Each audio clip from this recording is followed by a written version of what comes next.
नमस्कार, मैं राममिलन सीधा यूट्यूब चैनल के माध्यम से आप लोगों के बीच में बाबा साहब के कथन या विचार रख रहा हूं। मित्रों, आप इसको अधिक से अधिक लाइक शेयर सब्सक्राइब कमेंट जरूर करिएगा। मित्रों, बाबा साहब के कही हुई बात को आप अपने जीवन में ला करके अपने जीवन को बहुत ही सुखमय शांतिप्रिय बना सकते हैं। मित्रों, बाबा साहब के पढ़ने के बाद या उनके विचार को अपनाने के बाद आपके जीवन की जितनी भी समस्याएँ हैं बहुत सहज तरीके से उसका आप समाधान कर सकते हैं। आप सुखी और शांतिप्रिय जीवन व्यतीत कर सकते हैं। मित्रों, बाबा साहब के पढ़ने के बाद आपके जीवन में कुछ बचता नहीं है, क्योंकि बाबा साहब अपने आप में एक संपूर्ण थे और संपूर्ण के बाद कुछ बचता नहीं। मित्रों, बाबा साहब ने 3 बात कही है। पहली बात है बाबा साहब की कही हुई मैं आप लोगों के बीच में रख रहा हूँ।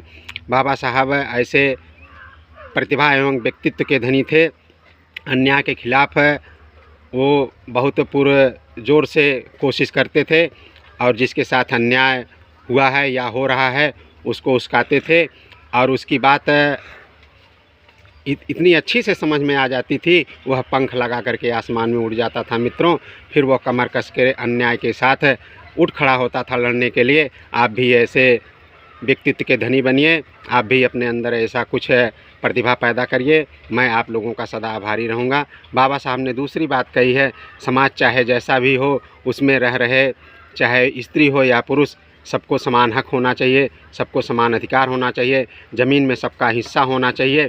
अगर ये सारी चीज़ें जिस समाज में नहीं होंगी वह समाज आप समझ लीजिए मृत होगा और ऐसे समाज की कल्पना आप नहीं कर सकते हैं।